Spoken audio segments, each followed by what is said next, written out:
it's a just cause. And that's why sometimes when you even have doubts as to, should I be doing this? Should I be involved in this? And look at the chaos that's characterized our struggle. Then you keep reminding yourself, it's a just cause, no matter what. It could take forever. It could take 2 years. It could take 10 years. But the bottom line is that it's a just cause. It's a cause of a people who want to be free. And for me, it's all about freedom. It's a cause of a people who have been in chains. Look at 2-3 days ago, I saw students in one of the lycées in French Cameroon. They were chanting on the streets, demonstrating. Nothing happened. Nothing happened to them. Let a few students, children of Southern Cameroon's extraction, go out on the streets and dare to demonstrate. And you see what happens to them. Fellow Southern Cameroonians, with me today is one of the finest brains and activists within the Southern Cameroon's War of Independence. This person doubles as the chairman of the Southern Cameroon's Alliance movement. We are talking of no other person than Mr. Millan Atam. Mr. Millan, you're welcome. Thank you very much. Thanks for having me. I'll start by saying, from one of your recent audio outings, you promised Ambazonians that you no more stay silent, and that every question that Ambazonians are dying to know or to hear your response, you are going to answer. And that's why we are having this session today. Indeed. I know that for a long time, I have refused to talk on a number of things.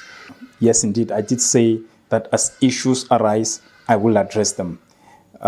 Sometimes it becomes important because when you let information go out on its own, then you're doing a lot more of damage control instead of actually having control over your narrative. So yes, you're right. So before we begin, yes, who is Millan Atam when it comes to the Southern Cameroon's liberation? Well, it's funny because I can tell you everything I know about the struggle with ease, but when it comes to me, it's always been, I always feel questions which ask me to talk about myself. I have been in the struggle for as far back as I can remember. I'm a life activist. I would say way back while I was in my teens, I was already part of this struggle. In the 90s, the mid-90s, I was already part of the struggle. And way into the 2000s, some 20, 22, 24, 25 years ago, I was already part of most of the Yahoo groups, be it the Ambassos Yahoo group or the Southern Cameroon's Yahoo group, which kind of tacked both kind of the different schools of thought of our liberation struggle. I was part of these various groups. I followed the evolution, the discussions, the debates all these years. I still follow them to this day for those platforms which still exist. I'm still on them. I still follow. The only difference, I think, is that while I was very much a peripheral player in those years, since this phase of our struggle broke out, so from 2016, 2017, I then played a more central role because I dedicated time to do that, unlike before where it was more about just trying to understand. I was just one of the boys. I've been, over the past few years, been involved a lot more in the thinking and sometimes the direction of our struggle. So being a key player in this liberation struggle of the Southern Cameroonians people, there have been a lot of media narrative about this conflict. As an insider, how can you define what the Southern Cameroonian problem is all about or is? Well, like you said, there are lots of narratives. But for me, a very simple narrative is basically the replacement of a white colonial annexation of our territory that is being replaced by a black colonial administration of our territory. So when the colonials, the colonialists left, the British, the French, it just became, what happened is that automatically you had our brothers, those we viewed as our brothers on the east of the Mongo, taking over our territory and annexing it. Now, people would call it all kinds of names, the Anglophone struggle or the Anglophone crisis and so on, but it's a simple case of annexation, or if you like, colonialization of a people, its story, its history, its territory, its government, and especially its economy. And as you know, once you capture the economy of a people, everything else falls into place. Then, of course, you see they're working towards capturing our culture. They want to imbibe into us a different kind of education and so on. Very much that's what our struggle is about. And what I've been saying over the years is, as long as you have the southern Cameroons not truly liberated, then in lots of ways, Africa is not liberated, because we are very symbolic of a problem that affects most of Africa. So are you insinuating that the southern Cameroon struggle is a just cause? Of course it is. It has always been a just cause. When you ask me that question, one thing that always comes back to me is when, and this is funny because I'd already been in the struggle for over 20 years, and yet when the time came when we needed to engage, when you start asking yourself, the step I'm going to take is a matter of life and death, and I need to be sure that what I am doing is the right thing.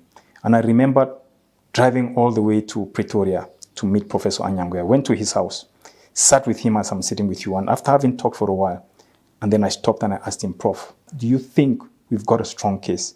Without missing a heartbeat, he said, watertight. He looked me in the eye and he said, watertight. That's all he said. And for me, that's all I needed.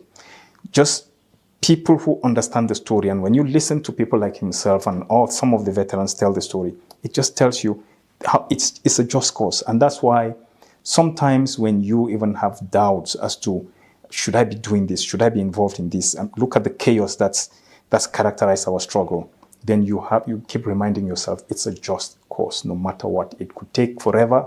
It could take 2 years. It could take 10 years. But the bottom line is that it's a just cause. It's a cause of a people who want to be free.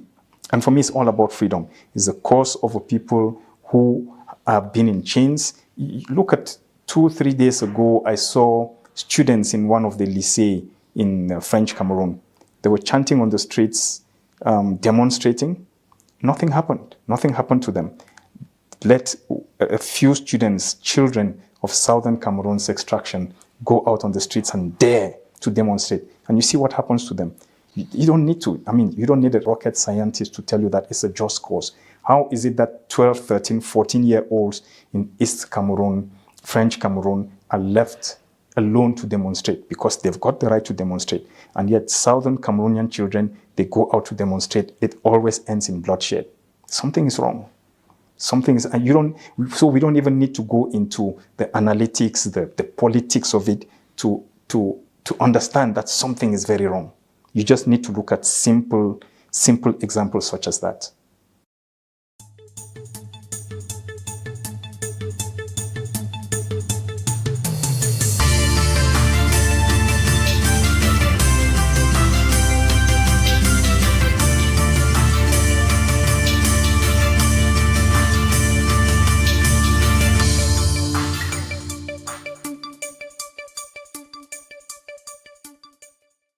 Struggle, and everybody knows that the struggle was badly infiltrated, including scope.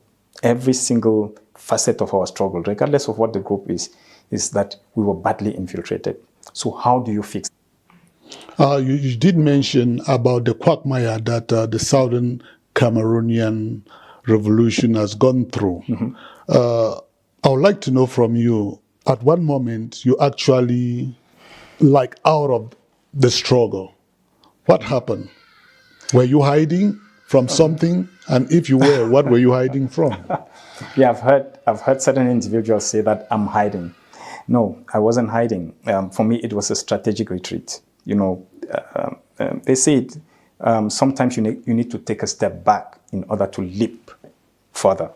So hiding, who would I be hiding from? For me, it was a very, very strategic retreat. Number one, you work with comrades, people you think are comrades with whom you can jointly do things together. And then you realize that there is a lot of bad faith and character assassination. And so it was a strategic step to say, step back, let them on the center stage, and let's see where they take us. And for me, I told myself, I'm giving myself 5 years of just sitting back and let them move. That is since 2018. This is 2022. It's almost 5 years. So yes, I am having this interview a bit earlier than I had anticipated. For me, it wasn't about hiding. It was about saying, I am not going to want to sit in this arena with them, knowing that they don't have the capacity. It's easy for everybody to jump and say, oh yeah, we can do it. Let them do it. Close to 5 years down the line, have we progressed? Have we stagnated? Or have we regressed? And I think that's the question we should be asking ourselves today. So it hasn't been about hiding. I think it's just been about taking a step back. But secondly, telling myself that it makes very little sense to come in every day and make lofty speeches and threaten people and talk big when there's very little happening and when you can offer very little. I think we are now in a place where we can start saying confidently that we know where we want to go and that there is need for real leadership. We need to go back to the kind of leadership that we had initially established that can take our liberation struggle forward. As a movement, as scope, we also took, and there was a time, probably 2018 or 2019, when we basically annulled the membership of every single member, re-established a smaller but very, very close-knit membership, and then we went underground. Is it that we were hiding? No. I think we were just working a lot more effectively. Within this period, we have met with more governments than we met over the years. We have been able to achieve a lot more than we achieved before. We have a clearer vision this time around than we had before. So for me, it was a strategic retreat. Very, very strategic, very clever, and very effective. Now, you just mentioned about scope, and I would like to ask more about that. Yeah. You talked about annulling the membership of every member. Was that constitutional? Well, it wasn't a matter of being constitutional. I think it was more of the fact that we had come to realize that the struggle, and everybody knows that the struggle was badly infiltrated, including scope. Every single facet of our struggle, regardless of what the group is that we were badly infiltrated. So how do you fix that? Number one, you go back. It's like a state of emergency. You ask yourself, do you want to sit with what you have and continue to turn around like a whirlwind without any progress, or you want to basically just, annul everything and then start anew, which is what we did. And I think it was probably the best decision that we took. So looking at scope presently, yes. we know we had scopes in almost every region in the world, in South Africa, in Europe, in America. What is happening to scope now? Because nowadays we don't hear much about it. That's exactly what I said. It was a strategic step we took that basically said we're going underground, we operate that way, and then we are more effective in terms of what we want to establish.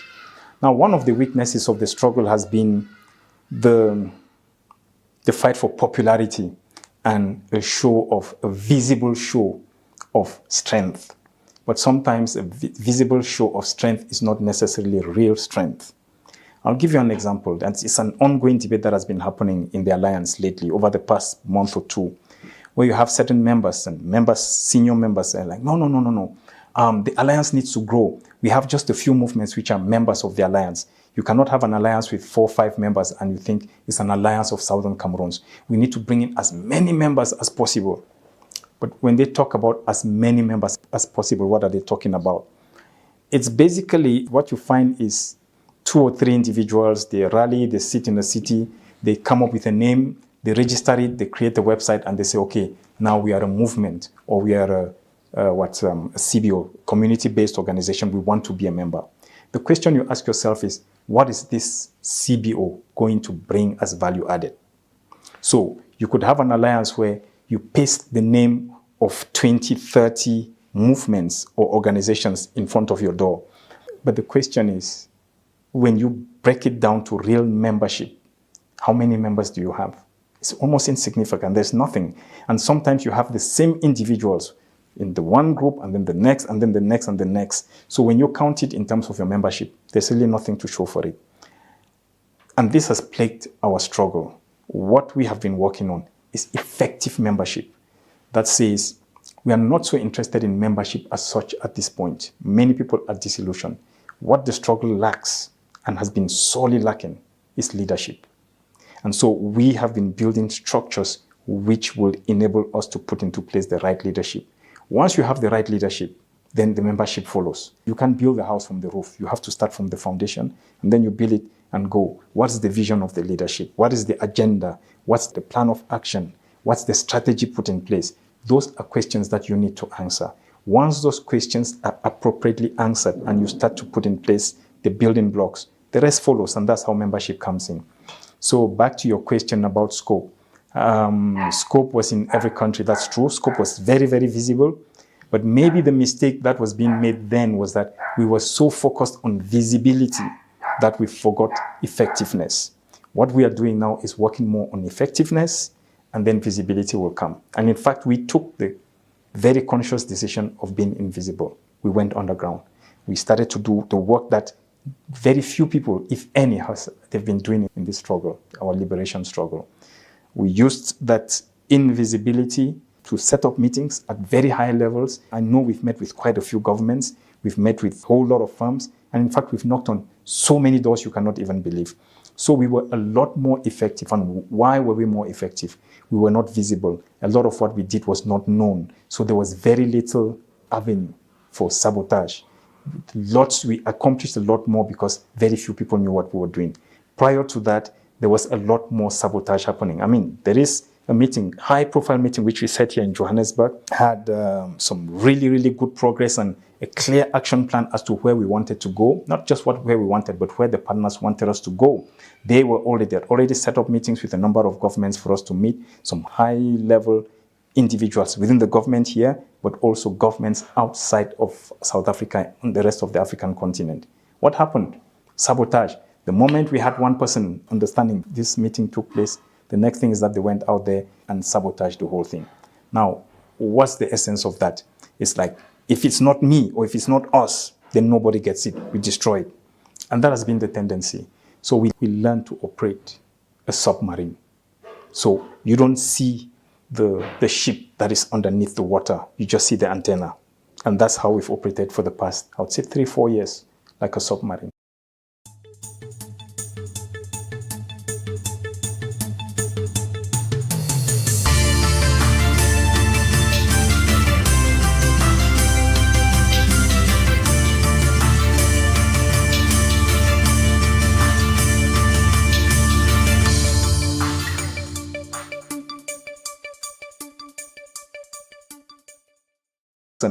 Who baptized this meeting a conclave was the late Millan Atam. He did not attend, but he did make his submission to the first conclave to say, as you go into the conclave, those were his words, and I think we should have it in the records. As you go into the conclaves, this is my submission.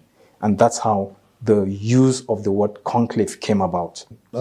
Getting away from scope, we know the name Millan has been attributed to many things in the struggle or in the Ambazonian War of Independence. One of that is Millan is the architect behind the rise of President Sisiko Ayoktabe, and as well as the architect behind the kidnap of the Naira 10 and adoption of the Naira 10 to Cameroon. I would like to know from you, what's your role in all of this? Were you? I mean, people say a lot of things. If you put together, and I wish and I hope someday somebody will take the time to put together all the material of everything that has been said about me. I'm sure you can have quite a few PhD theses on that. The question, however, is how much in terms of percentage would be true of all these things. I don't know about the rise of Sisiko Ayoktabe. I think in lots of ways he merits his own rise. I don't think that's something that can be, and should be attributed to somebody else. Yes, you can always contribute to somebody's rise, but at the end of the day, they deserve and the plaudits need to be given to the individual in their own right. And I think that's where we should leave that. In terms of the kidnap at the Naira Hotel, it came as no surprise. Why should it come as a surprise? When you look at the individuals who were brought together at Naira Hotel, you have a whole host of people who were abducted, and I just happened not to be abducted. When you look at it, you have God-fearing people, people who live more respectable lives and so on. I have always been a maverick. I break rules. generally, I don't fit into that box of the way people would want to see me or all the other leaders. I'm not a churchgoer, for instance. I don't flash the Bible everywhere I go. And so it just beats common logic why God would allow for more pious men to be picked up, and yet somebody like myself doesn't get picked up. Secondly, you have individuals who they would have jubilated and throw a party if they heard that amongst the people picked up, I was one of them. It just happened that I wasn't. So it's just normal that such people would be throwing, they would come up with all kinds of theories. But then again, if you go back to 2018 after the abduction, and you actually pin it down to the individuals who were running stories about me having played a role in their abduction. If you put them on the one side, and you put those who were involved in the embezzlement of SCAPAC funds and so on, they fit like a glove. It's basically the same people. Now, why were they doing that? Because they saw that as an opportunity to push, to exact revenge or something. But then you also have those who saw it as an opportunity, like, oh, now they've been abducted, we need to cease, we need to confiscate this interim government. So we need to take it over, we need to hijack it. And as part of that, we need to get rid of Millan. How do you do that? Run a malicious campaign, which is what they did. But what they did not know is that I was not interested. In fact, that I had already signaled very clearly that I do not want to be part of this interim government. And I'd had a long conversation with Sisiku Ayoktabe to say, you know what, I don't like what I see, and I'm out. But then at the same time, we had a conversation that said, instead of just walking away and giving bad vibes to the struggle, why don't you walk away quietly so that people don't notice? And the idea was that I was going to phase out quietly as he builds his leadership, his government, and moves forward. That was it. So a lot of the malicious campaign was run by individuals who did not know a lot of things. But then I feel sorry for them because 4 years down the line, the truth, a lot is out there already. And again, how do you accuse somebody without any evidence? So it was just a malicious campaign, and I feel very sorry for them. So what were your role during the organization of the various conclaves? I think 4 of them. And these conclaves eventually led to the formation of the government and the voting of President Sisiku Ayoktabe to head that government. What role did you play in all of this? Well, I was very central to the conclaves, no doubt. In fact, I established the idea of a conclave. We need to give credit also to our comrades in South Africa who played a key role. The idea came, when the consortium led by Agbonkongo, Fontem Neba, and so on, at the very advanced stage of the negotiations which they were carrying out with Cameroon government at the time, we could pick up that they were going to get to a point of a checkmate. They were going to hit a roadblock. And so what do you do? And that's when, we had already started corresponding with them, but that's when it became clear to me that we needed to do something in order to safeguard the progress that they had made. And I remember that on the evening on which they were picked up, I had already corresponded with Dr. Fontem and had sent him some correspondence through a mutual friend who was supposed to deliver the package to him that night. And he had said specifically, come at night, don't come during the day. Unfortunately, he got picked up the evening before the night came, that he got picked up. By then, we had already started thinking ahead. What could happen and how do we make sure that we circumvent this, whatever could happen? So once that happened, it became clear to me what was the purpose of this arrest of Bala and Fontem and so on. It was very clear. The purpose was to make sure that they decapitate the struggle, destabilize it by going for the head. The brains, the people who are at the very forefront of it. Once you take them out, there is confusion, there is fear, and then the whole thing dies. And that's exactly what happened. Because once they were arrested, most of our activists on the ground went into hiding, people disowned the struggle, and so on. And a few of them, they ran across the border into neighboring countries, especially Nigeria. That was the purpose. But then we needed to ensure that there was some kind of continuity. And what better way to bring continuity than through unity?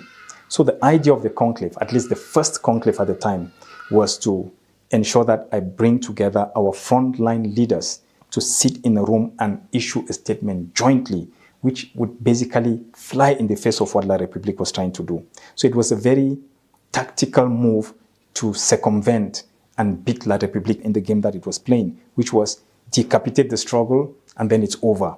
You cut off the head, more heads come up. That was the whole idea. At the time, we didn't even call it a conclave. It was actually a closed door. I think it was a closed door meeting of sorts.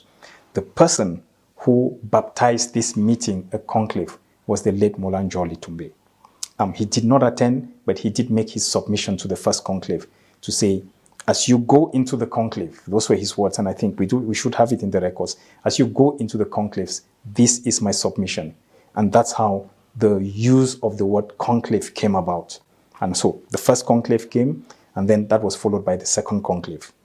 After the second conclave, we selected Mr. Tasang to be the Secretary General of SCACUF that was formed in 2017. And it was at that point that I then transferred everything over to him. The first and second conclave, I was very much in charge. I made sure everything went well, smoothly. After the second conclave, I think somewhere around it must have been the end of May, I then handed everything to Tasang. From that point, I think it's fair to say myself as an individual, but South Africa also as a community, then played a more of a backseat role when it came to the conclaves. The third conclave was actually organized by Tasang. The fourth conclave, you would say, yes, I was very central because at the time, I was the Secretary General of the Governing Council. And so I was very central to the organization, the conception, the planning, and everything of the fourth conclave.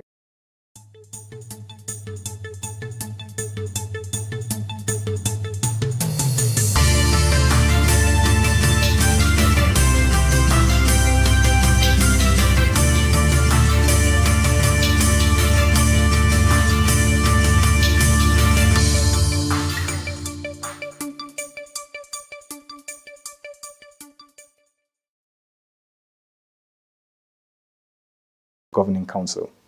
The chairperson, his role was to drive external. So it was more the diplomacy. And that's why we put a lot of time, we invested a lot of resources in building the brand, the Ayuktabe brand, because we needed somebody out there that would be representing the aspirations of the Southern Cameroon's people.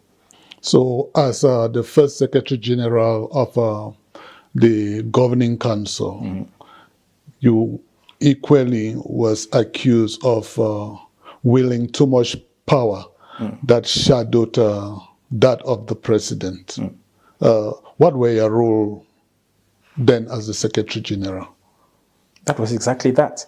You know, people who talked about the Secretary General was too powerful. I mean, people have always said that. It's always been there. Oh, Millan cannot be this powerful. He shouldn't be this powerful. He's too powerful. Interestingly, the people who eventually hijacked the interim government, that's exactly what they did. So was it a matter of being too powerful, or a matter of, I envy that position so much, I want to take you out so I can take it over? When you look at somebody like Christopher Anu, do you think he's too powerful or was too powerful in the role he played? Because he was one of those people who was pushing that agenda. So it was never a matter of being too powerful. In every movement, in every governance structure, there are roles that need to be played. The role of a Secretary General is a very powerful role. You cannot take that away. The role of a Vice Chair, for instance, is a very weak role. It's almost insignificant. It's there to support the chair. As the Secretary General, I had the responsibility of driving and leading internal coordination within the Governing Council. The chairperson, his role was to drive external. So it was more the diplomacy. And that's why we put a lot of time, we invested a lot of resources in building the brand, the Ayuktabe brand, because we needed somebody out there that would be representing the aspirations of the Southern Cameroon's people. His role was to go out there, be charismatic, meet with people, build, and actually attract membership, but also attract friendly nations, attract friendly organizations, potential funders. That's the role of the chair. The role of the Secretary General is to ensure that you're running the organization internally. From all the units, the departments, everything need to be running smoothly. Now you have people who don't understand organizational management. They have very little knowledge of anything, or people who are just completely envious, or they want power. And the funny thing is that they eventually had the opportunity to wield a certain influence within the struggle. The question you should be asking yourself today, 5 years down the line, is what did they do with it? Where is the struggle today? Have we advanced or have we regressed? That's the question we should be asking. So was it a matter of being too powerful? I don't know. My biggest wish today is to have a very, very powerful SG.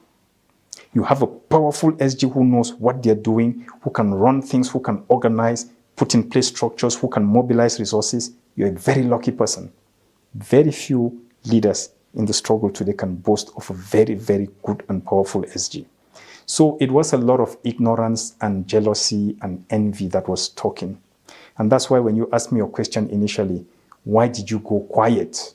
The idea was go quiet for a while, let them run it, and then at least we compare. We had 6 months. We built from scratch with nothing. Over the 6 months, what did we achieve? We say, for instance, maybe close to a year, if you take it from February, March of the first conclave to around November, December, when I decided to walk away. What did we achieve over that period? How many doors did we knock on? How many governments received us? How many countries? What kind of membership? What was the cohesion that we built across several nations? What did we achieve within that period? Then you see, take it from November, December when I walked away of 2017 to this day. What have we achieved? Was it a matter of a very powerful Secretary General, or was it a matter of a bunch of individuals who don't even understand anything about organizational management and structures? Because they eventually, most of those individuals, they've had their opportunity of leading. Where did they take us?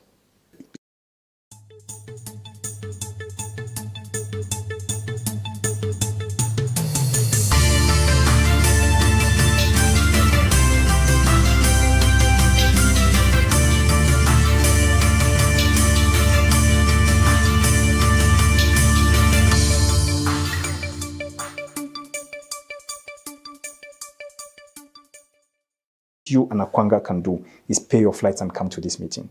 And he said, no, unfortunately, I cannot come because our flights have not been paid. And just before we had that meeting, one of our comrades here in SA had contacted me to say he's putting 10,000 on the table to pay the flights of Lucas and Ebenezer. It has been said that you sideline other movements to join the governing council, as well as choose the ones that you want to work with. Did you ever do such thing? And if you did, why did you have to sideline other groups and choose the ones that you want to work with? You see, what we are doing today with the Southern Cameroons Alliance is that we are going to be excluding certain groups and movements because they don't deserve to be part of what we are doing. And that is happening because we've learned lessons from 2017. The mistake we made in 2017 was that we opened our doors wide for every movement and every group to join. They came in with bad faith. So people say, oh, you sidelined. How do you call the person the architect of the unity platform? The person, why would you organize the conclaves, invite every single movement, pull them together, put in resources, take out 1 year of your time to build everything, and then you decide to sideline them? It was just malicious misinformation from certain individuals, power-hungry individuals. And I don't think in an interview like this, and after 5 years, is something that I need to be speaking in idioms. I think I need to actually start pinning it down to individuals and groups. I'll give you an example. Lucas Ayaba. He's one of the leaders of groups that and in fact, the very first ones that we invited to the first conclave. He traveled to South Africa around that same period, prior to the first conclave.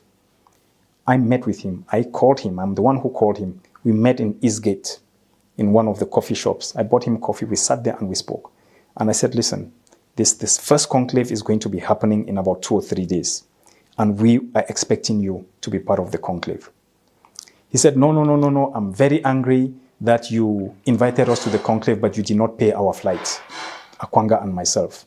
But you're paying the flights of others. And I explained to him, like, listen, you are my generation.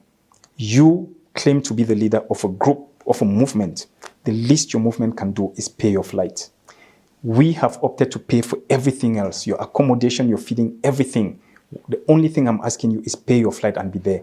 La République has arrested our leaders in the home front. This is the one opportunity for us to unite, be solid together, and beat this regime. We really need you to be part of this meeting. I would like for you to come. He said no. And I told him, listen, it's true. I have taken the decision to pay the flights of the other leaders. The likes of Anyangwe, Fongalamfo, Augustin Dangam, Fongoji Dinka. These are veterans. These are people who are already on retirement. They're not earning any income. They don't claim to run some big movement that is having membership enough to pay their flights. The least you and Akwanga can do is pay your flights and come to this meeting. And he said, no, unfortunately, I cannot come because our flights have not been paid. And just before we had that meeting, one of our comrades here in SA had contacted me to say he's putting 10,000 on the table to pay the flights of Lucas and Ebenezer. I told him while we were sitting there, by the way, we have a comrade who has opted to pay your costs. He really wants you to be at this meeting. Your cost, your flight is paid for. I also want you to be at the meeting. And then he said, well, unfortunately, I cannot come to the meeting because I have a very important meeting in the UK. But Ebenezer will be there. And then he goes off. It's funny because when we met, I was telling him, listen, comrade, some of these guys, you've met with them, you know them better than I do, some of the veterans. I need you to give me some advice. And he said, oh, forget about those people. They're a group of greedy people. What you're trying to do to bring unity of all the movements, it will never work. They are so greedy that nothing will work. It's just a waste of your time. And I was actually beginning to ask myself, it was worth it when I spoke to him. But we were 2 or 3 days from traveling. So there was no way we could cancel. Everything had been done. Now, the reason I'm saying this is because this same individual, Lucas Ayaba, a couple of weeks later, was on social media everywhere telling everybody that, oh, I did not go to the conclave because Millan sidelined me. He refused to invite me. So you have individuals. Second conclave, when we went, same thing, invitation was sent to him. He came to Johannesburg. On the day we were starting the meeting, he was in Johannesburg instead. And when they asked him, what did he say? Oh, I didn't go because Millan refused to invite me. And then from there, it started spreading. Oh, Millan sidelined certain leaders and only worked with others. I'll give you an example.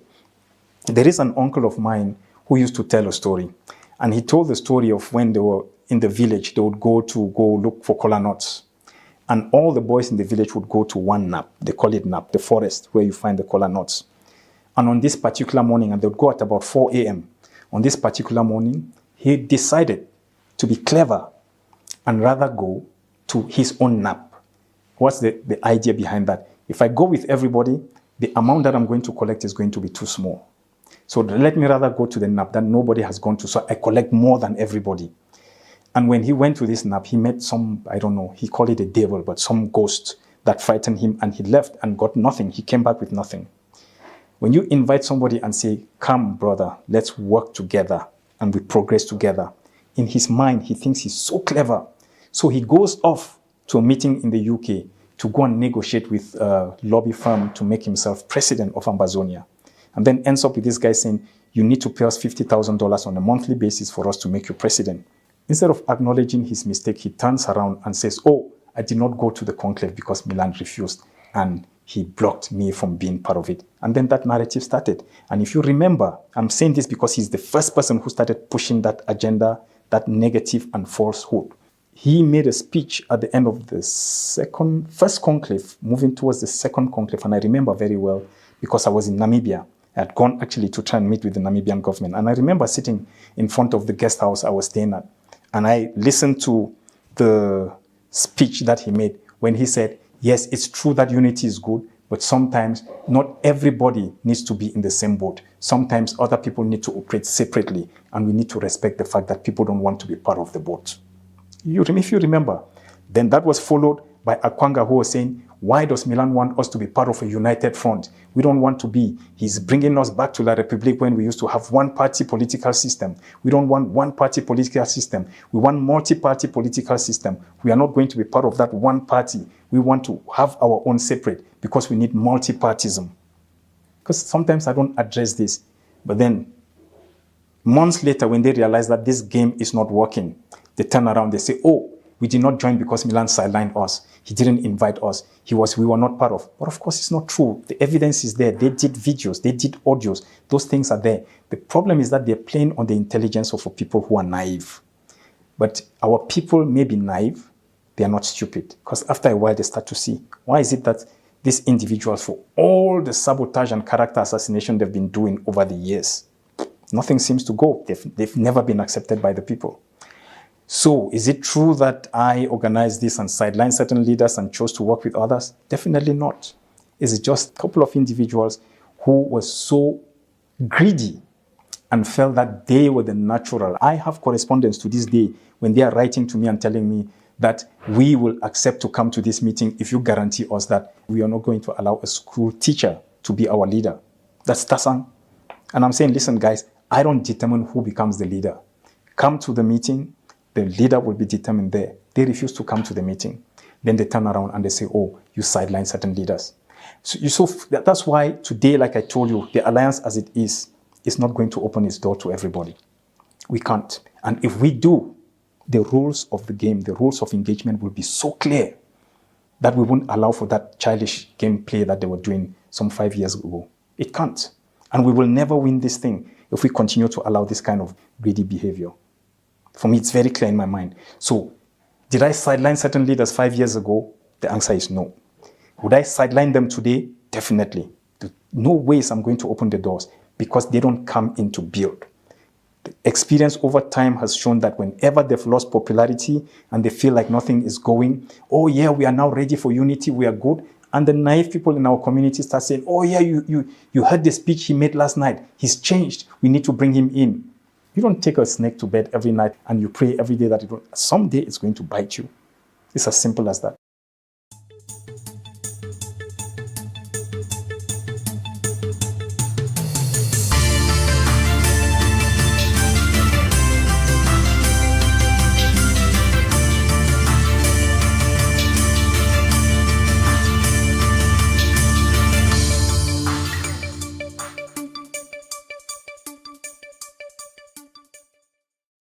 But they realized along the way they couldn't go ahead with this meeting without me.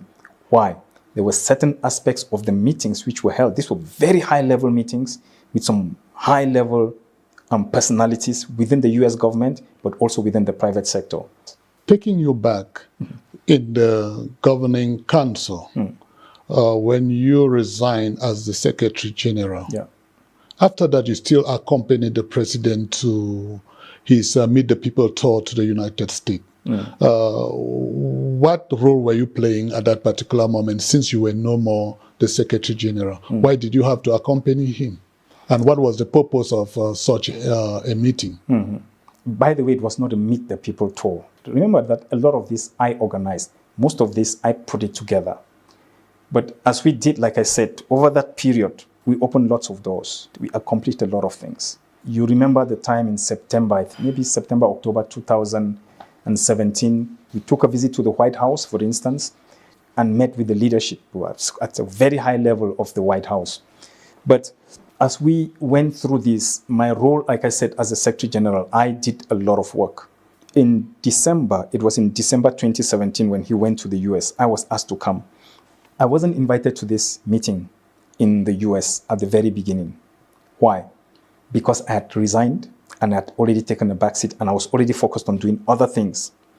But they realized along the way they couldn't go ahead with this meeting without me. Why? There were certain aspects of the meetings which were held. These were very high-level meetings with some high-level personalities within the US government, but also within the private sector. And many of these meetings had been initiated by me prior to the meeting in December. So they realized that they cannot just go and continue having these meetings without me. So my going to the US in December was actually to go and smoothen the takeover from where I left it to the people who had come on board into the IG, the interim government, like I had indicated. And in fact, it is during that particular trip in the US that I sat with Sisiko and we had a conversation where I told him, you know, I've made up my mind that this is the last of the missions I will do with you. Will do with anybody. I'm done, I'm out. So I didn't go there to accompany him on a Meet the People tour. I actually went there to try and facilitate the takeover. I promise I'm not going to be part of the government, but I'm going to do my very best to ensure that the takeover is smooth so that you can be successful. That's why I went to the US. You have equally been noted for labeling some members within the leadership of the Ambazonian liberation as Bible carrying Gambi men. And we have these stories going on that you had clashes with you on one hand and Tasang Wilfred and John Baakoro on the other hand. And we equally know about the incident of Skapak. Yeah. How can you unpack this? Well, I think that's a whole story on its own. I'm not sure where to begin. Yes, did I come up with that coinage of the Bible carrying Gambe men? Yes, I did. But it's true, they carry the Bible. Do they act like Gambe men? Yes, they do. They predict things of the future that don't come true. They tell lots of lies. They deceive the people. They hold the Bible on the one hand, they collect bribe with the other behind. They do a lot of things that make you, I think that's a very kind characterization. There is evidence to all of those things that I'm talking about. So it's not like something that I just conjured from my head. Now, clashes with Tasang and John Akuro. And again, these two go together. You have to know they always go together in lots of ways. When Tasang, John Akuro was actually the first person, as we organized the conclaves, that took confidential information and discussions within the conclave that was being discussed and put it on social media. That was during the third conclave that Tasang chaired. And when asked to discipline him, Tasang said, John and myself, we are like husband and wife. We live together, we stay together, everything. So it is beyond my power to discipline him. I cannot discipline him. That was during the third conclave. It's on record. But this just goes to tell you the things that they did, from Skapak that you talked about, the fact that they were receiving kickbacks on a monthly basis. They were receiving lots of money from Skapak. All the evidence of that was there. And it brought a lot of bad blood. I remember having lots of fights with Sisiko at the time. The day we landed in Atlanta, I can still remember, we landed in Atlanta and we're driving into the city. And we're having this conversation and I'm telling him, I'm worried that these guys continue to embezzle money and we are doing nothing about it. And he's like, let's give it some time. Let's give it some time. The time will come when we're going to catch them red-handed. I'm like, what red-handed? The evidence is there. We are now sitting here with Tasang making a request for $2,500. He's been doing this consistently every month. What is he doing with $2,500? The clash and the fights and everything, it was nothing but a very simple thing. These guys got caught. I walked in when I came in as the Secretary General of the Governing Council. I realized that there was a lot of fraudulent activities taking place, and I started digging. I asked for an audit. I started digging. I wanted to know the bottom. Where is this money going to? When you receive 500,000 francs and say that this is for printing of flyers and distributing them, we're talking, this is September 2017. Most of the major cities have been taken over by the military. There is no way, nobody can have the courage to go out there and distribute flyers, tracts or what you call them. So where are you distributing these flyers? Who is printing them? Where is it being printed? Can I see the receipt? Once you start asking questions such as that, then they panic. And what do? Interestingly, at that time, they were attacking other people within the governing council, not myself. When they realized that I was actually coming hard on them, they turned now towards me, and then they started attacking. Now you asked about why the bad blood and everything. For me, it was a very simple thing. You are in a position of leadership. Sometimes you have to take tough decisions. And for me, we needed to get to the bottom of this thing. So when Tasang went out there and started doing lots of videos, you remember 2017, I did not respond once. In fact, I never responded to Tasang until 2020. Never. Of all the things he did, I never went out there and did a video. I never responded to anything, in spite of the fact that I knew that he was the one embezzling money. He was receiving kickbacks while he was flashing the Bible. All these things that he was doing, I never responded. Why didn't I respond? Because I believed in the leadership and the ability of the leadership to take tough decisions. So for about 3 months of misleading the public, telling lies, running videos, I did not respond. When we went to the fourth conclave, I had expected the leadership to get to the bottom of this thing and act. We held meetings, the truth came out, he apologized for the things he did, he went down on his knees and begged not to be exposed and so on. And then a decision was taken to sweep it under the carpet. And that's where I got really angry. You don't do that. You don't destroy somebody's reputation. You destroy their name, character assassinate. When you get caught and there is no way out of it, then you say, oh, forgive me. Let's just sweep it under the carpet and move forward. And that's what they did. But it has been said you kicked him out of the fourth conclave and asked the guards or the police to brutalize him. No, Tasang participated all through the fourth conclave. What happened is that while we were organizing the fourth conclave, Tasang was secretly organizing a parallel conclave with all the, what I call the coalition of the wounded, the coalition of the dishonest. It was basically a takeover, what they had planned to do. And I remember having an argument with Sisiko on that because he wanted to invite everybody, the activists, a whole bunch of comedians. And I said, don't. If we stick to the idea of a conclave, and the example I've been giving for a long time is the original appellation and meaning of conclaves as practiced by the Catholic Church. When you lose a pope and in the process of electing a new pope, it's not all the priests and all the reverend fathers and bishops and everybody who goes to the conclave. It's a selected number of individuals who are qualified. These are the cardinals. For you to go to such a meeting, you need to be of a certain caliber, experience, and so on. And of course, character. So you cannot have a conclave in which you're inviting 40, 50 people. Most of them are on social media shouting at the top of their voices. In fact, the fourth conclave is exactly the seed that was planted and gave the evidence to the Cameroon government that pushed the Nigerian government to abduct our people. Why? Because we invited the wrong people who came there and gave all the information. When Tasang organized his parallel conclave in Abuja, together with all this coalition of the dishonest, with the thinking that they were going to hijack the conclave that was taking place in Kaduna. That was the game plan. But when they realized that it had failed, we made sure that it failed. What they were organizing failed. Tasang packed his bags the following morning and came to Kaduna and joined us. But when he came, the whole bunch of comedians came with him.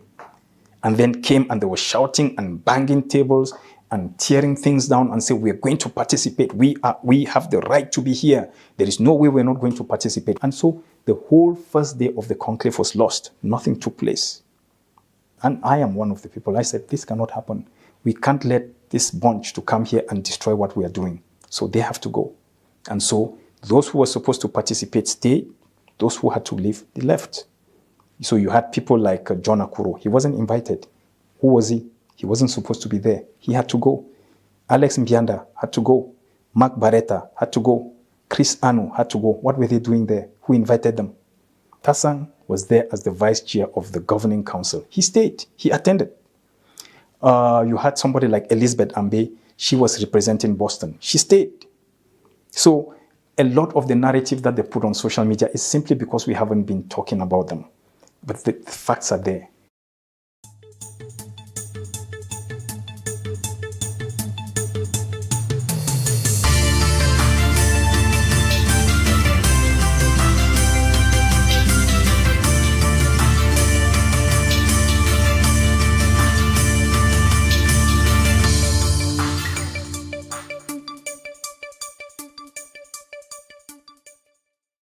Talking about Alex Mbianda, your name has often been cited by Alex Mbianda and Harriet when it comes to financial mismanagement within the struggle, especially when you actually talk of Deacon Tasang mismanaging funds, and you are equally being accused of that as well. What do you have to say? Well, Tasang and myself, we are being accused of embezzling the same funds. So somehow, between the two of us, somebody was truly stealing money. So of course the question is, was it Tasang or was it Millan? The answer I've often given to this question is, for me, it doesn't matter whether it was Tasang or Millan that was stealing money. The bottom line is that it was swept under the carpet, and that was wrong. I had said it then when this decision was taken to sweep this thing under the carpet. You do this, you set a precedent. And when you set a precedent, it will come back to bite us. When the funds of my trip to Boya got embezzled and people started to complain, what was the response that many people gave? They said, well, Skapak was embezzled and nothing happened. So why do you want something to happen now? It's a fair question. You see, in revolutionary leadership, you have to take tough decisions sometimes. And tough decisions mean that it doesn't matter whether this person calls himself a deacon and whether he's flashing the Bible. If there is clear evidence that he's been stealing money and that his acolyte has been channeling 500,000 francs on a monthly basis in the name of publishing or having a newspaper in Cameroon to publish on behalf of the struggle. Expose them and kick them out and put it out there so everybody can see. What you're doing is putting a deterrent. That means whoever tries to do this in the future, this is what is going to befall you. That's what we should have done. We swept it under the carpet and gave people like Alex Mbianda and Harriet Mbianda the narrative to try and divert attention from what they were doing, because Tasang was not doing this alone. Harriet was channeling the funds to Tasang. And when I went to Boston, I sat with her. Once again, we went to a coffee shop. She actually bought coffee for me. And I told her, you will have to resign. What you've been doing is wrong. You've been embezzling money. You've been diverting money, sending money to Tasang. What you're doing is wrong. You have to resign. She left that meeting telling everybody that she had recorded the meeting. And I've been saying for the past 5 years, release the record. They do this. You talk to them, they record it. And then they selectively publish what they want. And I've been telling, put the record for everybody to listen to. So what I find most interesting is the obsession that Alex and Harriet Mbianda have with me. I mean, this thing happened 5 years ago. Everybody has moved on. They are still so obsessed. It baffles me. But it doesn't surprise me, because I know that for them, when they had this opportunity with Scapac funds, they knew that they had finally achieved their cash cow. We are going to milk this thing dry. I wouldn't be surprised, and I think people talked about already coming up with plans to build houses and buy property with that money. So when I took the decision, that's why they say, oh, the Secretary General was too powerful. Yes, I was, because that's the role of a Secretary General. I took the decision and I gave directives to every country. As you contribute money and as you mobilize resources, don't send a cent to Scapac until we get to the bottom of this Scapac thing. I need to know where this money is going. I need to know who is playing what role. And of course, that's when Tasang and Mbianda and Harry and Mbianda, together with John Akuro, started running the rumors that, oh, Millan has embezzled money. Have you ever seen evidence? No, but I've got evidence stacked of all the fraud and everything and the kickbacks that Tasang was getting. I do have evidence of the money that was being channeled to Cameroon and to Nigeria to them. So at the end of the day, it's I accuse you, you accuse me. I've got evidence, you don't have evidence. That's number one. But it doesn't matter whether there is evidence or not. We sat in the fourth conclave. The truth came out. Tasang sat there, was grilled by everybody. The veterans were there, everybody. They asked him. They grilled him, and the truth came out. Everybody knew that Tasang is the one who did. He was causing all the havoc, was embezzling money, was lying, was on social media telling all kinds of lies. The question is, why was he not penalized? So during this period as the Secretary General, you left your job, you were not working, all your efforts were geared towards serving the revolution. How were you coping financially? What were your sources of income? How did you manage to sponsor yourself, your trip? Because we know, as it is today within the revolution, nearly all the leaders are placed on some sort of, let's say, stipends for their upkeep. But during your time, there was nothing heard about that. How were you coping? Actually, many of the so-called leaders today, one of the reasons, like I've told you, all this negativity and character assassination is because they thought we were actually making money out of this. And so the fight to take you down, oh, Millan is too powerful, we need to take him down. It's not about taking him down because he's too powerful, it's because I want to take his place. I think he's making a lot of money out of this. But what they don't realize is that we do have a liberation struggle still alive today because of the sacrifices that some of us made. Yes, so for 1 full year, I remember that I had left my last assignment in November of 2016, and I'd taken the decision that I was no longer going to renew. And so I just dedicated from November, December, all the way until January of 2018. I just invested it fully into the struggle. I hardly spent time in my house. I was always shuffling from one country to the other, building units, building little units, putting in place, trying to help facilitate, put leadership structures in place. That's what I did for 1 year and a few months. It wasn't so much about having lots of money or lots, no, it's just the sacrifice that we make, because we all have to make some kind of sacrifice. And I remember trips I'd have to pay, expensive flights from one part of the world to the other and sleep on people's couches. Or in some cases where I was lucky, they would rent a hotel room for me, but I would be in meetings all night until about 3 a.m. or 4 a.m. and at 5 a.m. I'm supposed to leave the airport for the next trip. So you basically don't have the time to sleep. But those are sacrifices that you have to make. And just like in every struggle, every endeavor, you will have those who make sacrifices. You have those who come in and they benefit from it. And I think I need to address this whole idea of certain leaders having a stipend. I don't think it's a bad thing. And in fact, I think we need that. I've heard people condemn Sako Ikome for, oh, he's been put on a stipend. My personal take is that somebody playing such a role needs to be on a stipend. When I organized the first conclave, this is one of the key facets, the pillars of the leadership that we were going to put in place in 2017. And I'd asked the veterans, they had been in this thing for 30 years. Why is it that for the past 30 years you failed?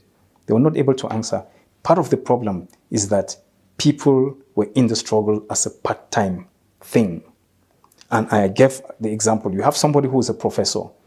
He teaches in some university. That's what he does. His whole time is focused on building his career academically, professionally, but also supervising his students, setting up exams, traveling for conferences and seminars and so on.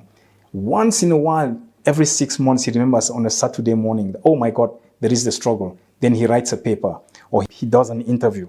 That's the struggle. That's what the struggle was all about. But you want to lead a true liberation struggle. You need people who eat, sleep, and breathe the struggle.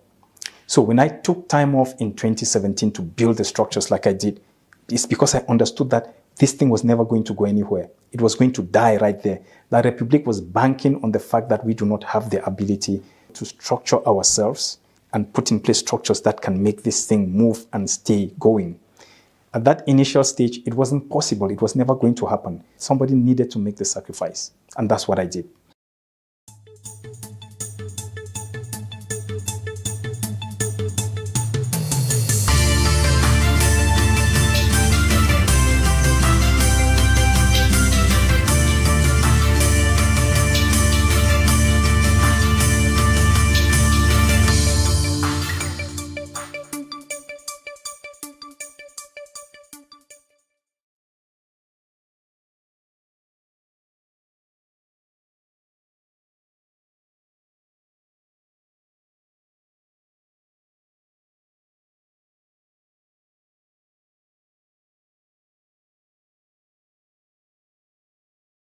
Inflamed our people to the point where people just wanted to give, to do something to change things. And so Ikome came at the time when all these things were in place. And I think with some really good leadership and good people surrounding him and good decision making, I think he could have done a lot for the struggle with that kind of money and that kind of support. I did. So building on that structure, are you by this insinuating that Dr. Sako Ikome is or using the structures that you put in place presently successfully to serve the Ambazonian people? Well, to be honest, I don't know much of what Ikome is doing. You can't really see he's building on what I initially put in place. I was against the idea of a government from the very beginning. The reasons are there today, everybody knows. I gave those reasons. I mean, back to the stipend thing. If Sako has been living off just the stipend that was allocated for him, then I don't see anything wrong. If you put him on $2,000 or $3,000 per month, I think that's fair for somebody who want to lead your struggle. Now, if it is that he is having access to more money and is basically embezzling everything like a year, then that's something else. But I cannot say for certain because all of this is hearsay. And I don't base my judgment on hearsay without evidence. So I cannot say. But benefiting from the work we did, yes, of course. People, when they spoke about my trip to Boya and the money, over $1 million, close to $2 million that was mobilized and that got lost, yes, of course, that was largely the work that we did. I've said this before. Prior to my trip to Boya, we had already worked on a similar project, and I think it was called the Global Ambazonian something that we had put in place. The whole idea was exactly that. Secondly, the Naira abduction actually inflamed our people to the point where people just wanted to give, to do something to change things. And so Ikome came at the time when all these things were in place. And I think with some really good leadership and good people surrounding him and good decision making, I think he could have done a lot for the struggle with that kind of money and that kind of support. Where things went wrong, I cannot say, because to be honest with you, I wasn't paying attention much. He invested a lot of resources to destroy my person, to destroy my character, putting paying activists on social media on a daily basis, non-stop for 2 years to destroy my character. So I kind of withdrew from the things he was doing. If these guys were wise, just a bit, they could have benefited so much from the work that we did. Not once did any of, from Ikome to all the people who surrounded him, not once did any of them ever call me and say, hey, comrade, we learned that you took a trip to the White House. What was this trip about? Who did you meet? Can you link us up so we can continue the work that you did? We had that in December of 2017. You were in Virginia, I think, with Sisiku, and you met some really high-level individuals of the American government. What was this meeting about? Can you link us up so we can take it forward? No. What they did was he just wanted to cut everything down and demonstrate and prove that I am the man. And that's where he lost it. But then it goes back to the thing I've always said. Did he carry out a coup d'etat to have that position? No. Did he assassinate somebody to take it? No. It's our own stupidity and greed that put the wrong person in that position. So amongst many of the accusations out there towards your person is that you are the owner of SBC TV, that is the Southern Cameroon Broadcasting Corporation. Are you the owner or maybe a shareholder in that enterprise? Well, interestingly, when you said amongst the accusations, I had actually thought you were going to say, is it true that you're the one who put Sako Ikome there? Because that's what Mbianda and Harriet Mbianda, they keep saying, that I am the one who put Sako Ikome. But again, I've been accused of everything. This is being done by individuals who would come up with all kinds of malicious character assassination. And of course, amongst that is the fact that I am the owner of the SCBC. This was being pushed by individuals who, on the one hand, they had two intentions. On the one hand, was they wanted to actually hijack and take over the ownership of the SCBC. But who had a plan B? If we fail in taking it over, then we have to set up ours. And Christopher Anu was actually probably the champion behind that. Of course, we know Lucas Ayaba also did the same, was saying the same things. But you see, the thing about the SCBC is when Sisiku Ayoktabe came here in July, August of 2017, we had a meeting. And even as the Secretary General, I had said, whatever contract has been signed for SCBC, nobody must see that contract. No, not even myself. Sisiku should be the only person who has got access to that contract. And apart from him, keep the contract hidden in the deepest chest you can find and never show it to anybody. The reason I had said that is because we know the effort that La République made to make sure that the SCBC was destroyed. You may be aware that the Cameroon government actually approached the South African government with a very lucrative offer in terms of mining offer on the condition that one, I, together with a few comrades in South Africa, were abducted and sent back, and that two, the SCBC was closed down. Those were the two conditions they gave for that lucrative contract, which I think the South African government did not take. Now, that is how important the SCBC was. And that's the reason for me it was so important that whatever we do, you don't take this asset that we have and you start flashing it and giving it to anybody, no matter who. And I had said only the chairperson of the governing council should have access to that document. I never saw it. Now, later comes this bunch of comedians, greedy comedians, and they start, oh, you know what? We need to see that document. If we don't see the document, then it means you're hiding something. And they go on and on and on. And I told the comrades, we had agreed, tell them this, only Sisiku, if you truly are there as acting on behalf of Sisiku Ayoktabe, then you cannot ask for that document. And I'm telling you, don't give them. The analogy I've made, if I live in my house and you don't have a place to stay, I invite you to my house to say, come, my brother, come, let's stay together in this house so that you don't stay out there and the rain beats you and the winter and everything.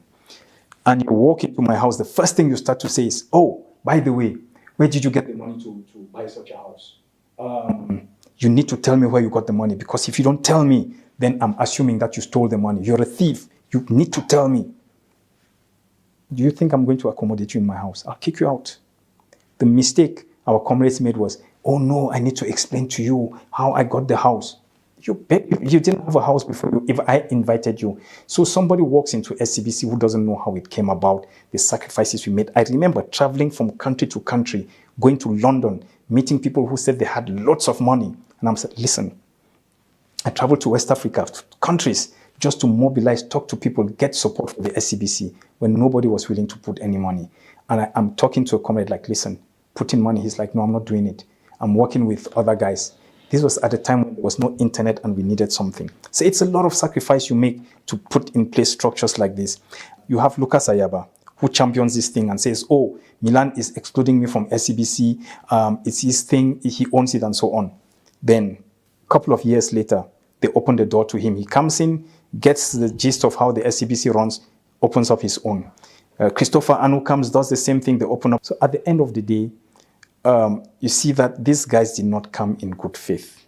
And I saw that long before anybody did. When I said, don't give, I knew what I was talking about. Today, the result is out there to see. So was it a question of me owning the SABC? Of course, no. Everybody knew that. Do you think they didn't know? Of course, they did. But for them, it wasn't about the truth. It was about character assassination. It was about sabotage and takeover. We were just a bit naive that we couldn't see very simple things. That's why I said, don't give.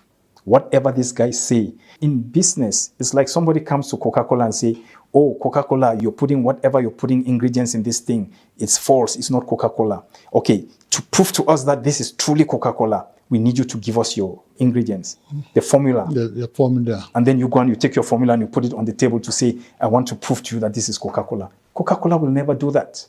So at the end of the day, that's why I don't pay attention to this kind of rumors. And I don't even bother to answer such questions because a right-thinking person would know. People like Lucas and Christopher Anu and Sako Ikome, it was all malicious. It's people who think they are very clever. And sometimes we are so naive that we actually think they are clever.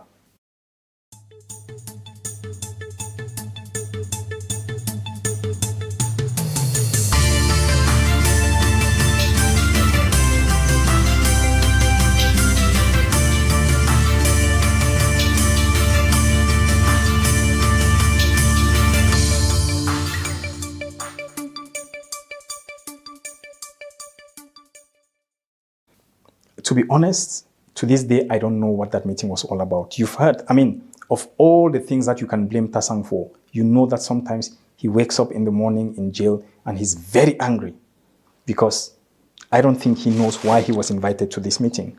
And I've spoken to a whole host of other comrades who are in jail today. I have not spoken to one single individual who knows what this meeting was about and why it was convened. That's the problem. So, Mr. Millan, taking you a little bit back towards the Naira 10 saga, we remember that the eve of the adoption in Nigeria, you were actually invited. And up till today, Ambazonians have not actually had the opportunity to know what was the purpose of such a meeting that brought almost all the leadership in one place. In your own understanding and being somebody who was invited, what was the purpose of that meeting? I don't know. I don't know because I didn't even know that there was a meeting. I think I did a 3-hour audio visual on this with evidence and receipts and everything. The reason for me doing that was to make sure that these things get answered. Yes, there are always people who try to distort the narrative. And the one thing I've come to realize is that some people are not interested in the truth because the truth is going to take away the agenda that they are trying to push. To be honest, to this day, I don't know what that meeting was all about. You've heard, of all the things that you can blame Tasang for, you know that sometimes he wakes up in the morning in jail and he's very angry because I don't think he knows why he was invited to this meeting. And I've spoken to a whole host of other comrades who are in jail today. I have not spoken to one single individual who knows what this meeting was about and why it was convened. Now, when I left from here to go to Nigeria, my understanding was that it was not that I was going to a meeting. Like I've said before, Nalova had called me to say, we are having a serious problem that only you can resolve, and we need you to come. And at that point, remember I said I'd just come back from the US, and I told Sisiko that I'm done. I'm actually going back to work. So when she asked me to come, immediately I turned it down, like, coming to do what? But when eventually Sisiko himself called me and pleaded and said, I know you said you're out, you don't want to have anything to do with the leadership, you're out, but I'm begging you to come just this once. I'm like, are you sure? Just this once, one last time. I reluctantly accepted. Now, the question has been asked several times, why did you accept? You see, it was a very, very sensitive time when I could have said, no, I'm not coming, and then start giving the impression that there is bad blood. And I let things crumble simply because I'm not happy. And at the back of my mind, it was like, well, if it's just one last assignment, why not go there? Go there, help him to fix whatever he wants to be fixed, and then you're out. What I was given to understand, and this is Nalova, not even Sisiko, is that our boys have been arrested. We don't know how to fix this issue. Maybe you should come and find a way to help. At the back of my mind, I knew that I was going to help with the release of the Taraba 39. But even that was not very clear. So how did I know there was a meeting? Because on the evening, flights usually leave from here to Kigali late at night, early in the morning, actually early hours of the morning, but you have to be there late night. At about 6 p.m., just as I'm about to leave, or I'm packing my things, I called Nalova one last time and I'm like, I need you to tell me exactly why you people want me there. Because as I'm putting my things together, I need to know if I'm coming for formal meetings or if it's something that is field bound that doesn't require. So I know exactly what to do. It was during that moment while I'm calling her and asking why I'm supposed to come that she tells me, by the way, regarding the meeting for tomorrow evening, Sisiko said you must draw up the agenda. I'm like, agenda for what? What meeting? No, Sisiko has convened the meeting and he says he wants you to be there. Then I get really upset. Like, why would you invite you? Inviting me, you're not telling even me why I'm coming. You're not telling me in clear terms what I'm coming there to do. You're telling me in coded language to say, no, when you come here, we're going to sit together and we're going to explain everything to you. But then all of a sudden you're telling me of a meeting. What meeting? My worry was, I am supposed to be coming for some mission that even I am not supposed to know. But at the same time, you're inviting me to come sit in the meeting with other people. Now, when the people sitting around the table, they see me, one, I am not based in Nigeria. I don't know what I'm doing there. And they ask me, what are you here for? What am I supposed to tell them? I'll be forced to lie. But why should I be lying when you can just avoid this whole thing of a meeting? Whatever your meeting is, why don't you hold the meeting and just let me go to wherever you want me to go? No, you need. But then it's only later on that as I look back with the abduction that I got to understand. My coming and my arrival was planned to coincide perfectly with the holding of the meeting. I was supposed to be arriving at about 2 p.m., 3 p.m. Meeting was supposed to start at 5 p.m. So everything was well planned for me to be there. So back to your question, what was this meeting about? I don't know. And I've spoken to my comrades in jail. Not one single person has been able to tell me exactly what this meeting was about. I think, to be honest, this is a question that Nalova and Sisiko should answer. They hold the key to this question. So your comrades are in jail and you are out here and you have been accused of being the person who plotted for their abductions. Mm-hmm. Are you sure you have no hand or responsibility towards that? The question you should be asking is, has any of them accused me of having a hand in their abduction? No. Why is it that I entertain such a beautiful relationship with them? But then again, like I said, go back to the individuals who were pushing this narrative. It's Alex Mbianda, Harriet Mbianda, John Ba Akuro, Christopher Anu, what was it, the other comedian, Mark Barretta. When you look at the people who are pushing this narrative, you ask yourself, what was the precedent? What is it that had happened before that pushed them to be making these noises? For me, it's the most absurd, and I usually don't even pay attention to that because I know these are very acerbic individuals with nothing to contribute. Looking at the present state of the revolution, do you feel that you are staying aside for a while and you are coming back has influenced the way things have gone so far in the revolution? Well, yes and no. Like I told you earlier on when we started, I took a deliberate decision to step back, to stay out of the limelight, to stay away from everything. When we started putting the building blocks of this present phase of the struggle, for me it was very clear what we needed to achieve and how we were going to achieve it. Once the place started getting flooded with a bunch of comedians and people with an agenda to benefit of the revolution, it became important to withdraw.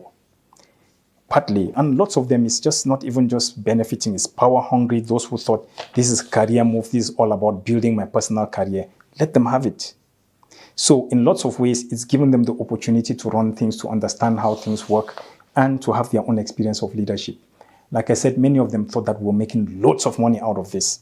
What they didn't realize was that we were taking out money out of our pocket for a whole lot of things, from flights to hotels to feeding to entertaining to a whole lot of things, contributing. When Sisiko and myself, we did the travel around the world through different countries, there were individuals who were coming and giving us money. Somebody comes and gives you an envelope of 1,000 or 500 and so on. We put all of that money together and we came and gave it to the struggle because we didn't need it. You have people who came in who claim to have been in the struggle for 30 years. They do character assassination and everything. They cannot even afford a decent pair of shoes. Do you see the way they dress today? Does that look like somebody who is the kind of way they dress and everything is money that came out of their pockets? So in lots of ways, I think it's a good thing. Withdrawal was good to expose and enlighten a lot of people who did not see. On the other, it's unfortunate because by so doing, even I knew that a lot of things were going to go wrong. And that stepping back meant that I knew things were going to go wrong and I took the decision to step back. If you jump into a pigsty with a bunch of pigs, you end up coming out of it looking exactly the same like them. So I had a choice of either staying in that pigsty or stepping back and let the pigs stay there and do what they're doing. Today, we've lost a lot. In fact, we've regressed so badly. We've lost so many people. We've lost a lot of ground. We have lost a lot of credibility internationally. Sometimes I wake up in the middle of the night worried about where we are. But maybe that's just the tough love that we need to be able, when the time comes, to reinvent. And as we do, we have learnt our lessons moving forward. So yes, stepping back also meant that a lot of things were going to go wrong because I saw a lot of the individuals coming to the fore. I could tell that they didn't have the experience. Somebody asked me the question about Samuel Ikome Sako a few days ago. And I think it was the same accusation. Oh, you're the one who put him there. And I was laughing like, listen, I interacted with this guy once in the days of the governing council to say he could be part of the communications team or something like that. And I was brought into the meeting. I sat in that meeting for 20 minutes and I walked away. I just switched off and walked. And later on, the team came to me to say, why? We brought this man so that you could listen. I'm like, I listened to him. I just don't think that he cuts it. But when you do that, you come across as either being arrogant or intolerant. That's what it is. You either tolerate and bring everybody, even though you can tell that this is going to go wrong, or you switch off, and in the process, you get accused of being arrogant. Those are the choices I had, and I took whatever choices I thought were the best.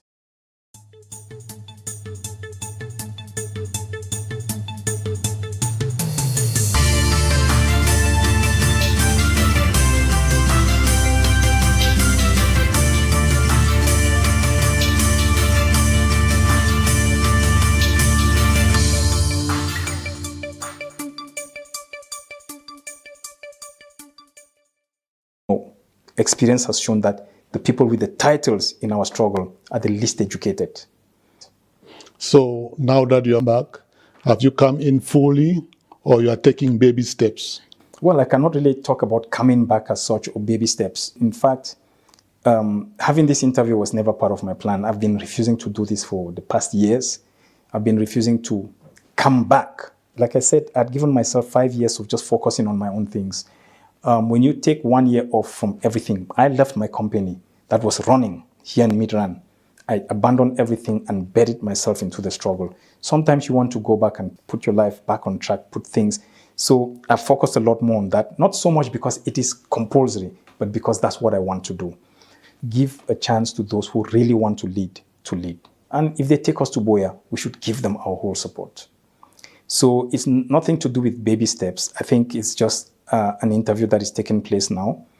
I might be doing one or two other. You've seen even in terms of media interviews with a whole host of media houses, whenever those opportunities come, I send it to others because I just felt like I wanted to be completely unseen, completely unheard, just let things go the way they are going until the time when I feel like I want to step in.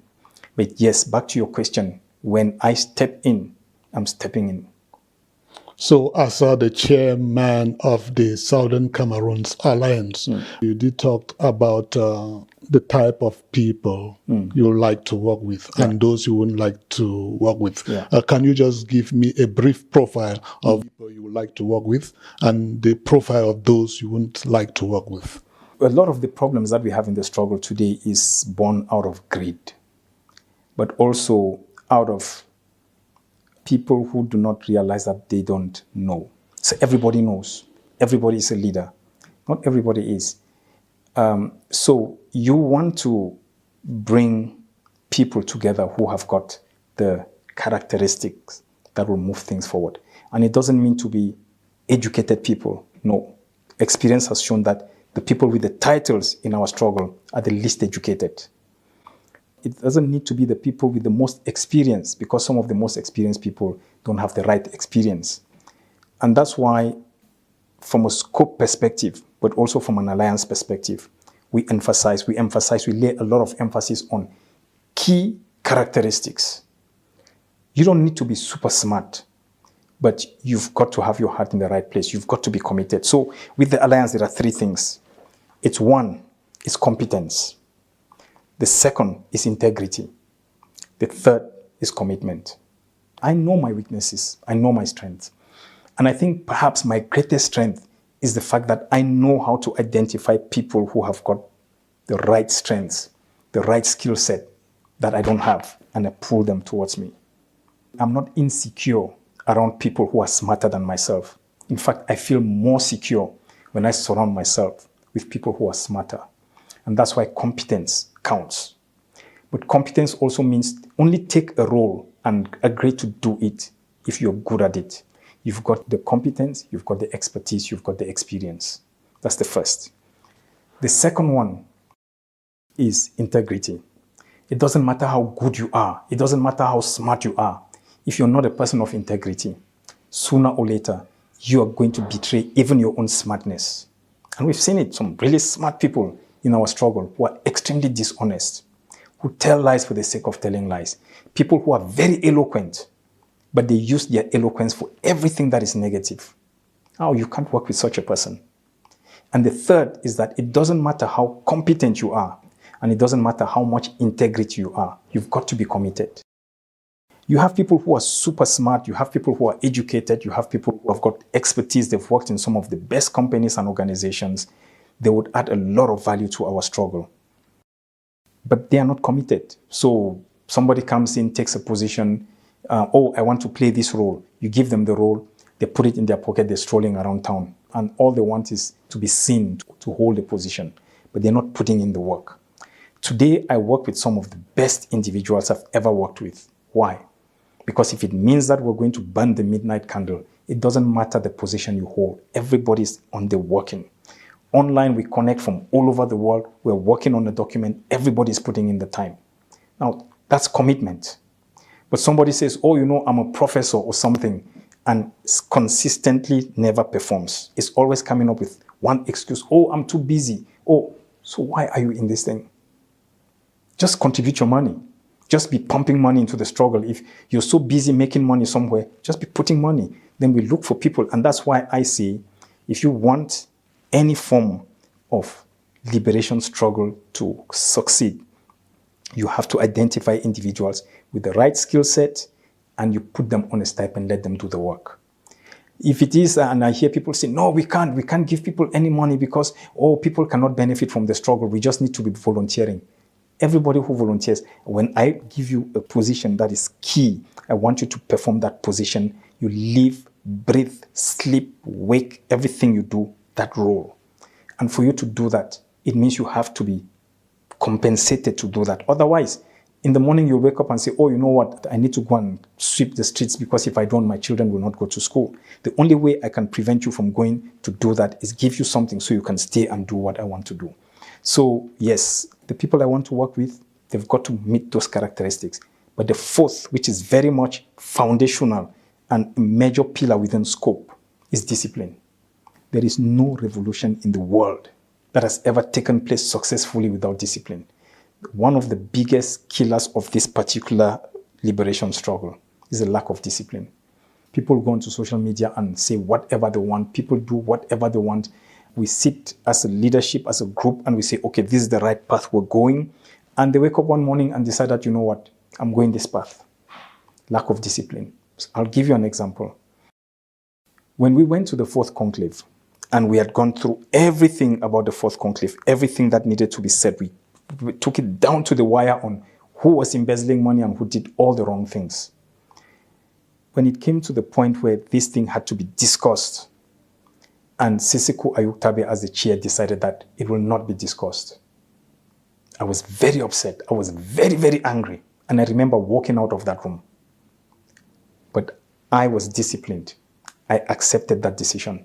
In as much as I was not happy, in as much as I disagreed, I accepted the decision because I was disciplined. When Sakoi Kome called and said, oh, you know, comrade, because of this Naira arrest, we're trying to conduct an investigation to get to the bottom of this. You bring yourself down to people where, under normal circumstances, you can never sit in the same room with them. You say, yes, I submit. I'm going to contribute. Whatever questions you want to ask. Why? I could say, you know, who are you to come and talk to me? Get out of my face. But I submitted. That's discipline. But it's when I submit and you have somebody like that decides that he's going to take advantage of that to twist it and assassinate my character, and then goes out and tells lies, then you lose me. The problem is that once you lose me, you never gain me anymore. It's over. Once I lose that respect, it's gone. Mr. Millan, thank you so much for this interview. And before we go away, I would like you to tell the viewers, as someone who has been in the revolution, one word for the Ambazonian people. Courage, brothers, do not stumble. We shall overcome. We're going through a very, very difficult time at the moment. A lot of people have lost faith. It was to be expected. I think it's not an easy time to be a Southern Cameroonian at the moment. It's not an easy time when people have given so much, made so much sacrifices, and then we find ourselves in the kind of place we find ourselves in. But that is to be expected. I think gone through a lot. We've lost a lot of our boys, our parents, our mothers have gone through a lot of suffering, and sometimes it really breaks the heart. But like I've always said, the most crucial part of this war was won in 2017. It was changing the mindset of our people. And once you have won the minds, everything else is secondary. So I continue to maintain confidence that we will triumph and that we're going to win. Yeah, thank you very much. I thank you. Fellow Southern Cameroonians, that was Mr. Millan Atam for this interview, and I hope you all followed him. And for any questions or comments that you have in mind, please just leave it below this video and we'll get back to them next time that we have the privilege to speak to him. Thank you very much for watching.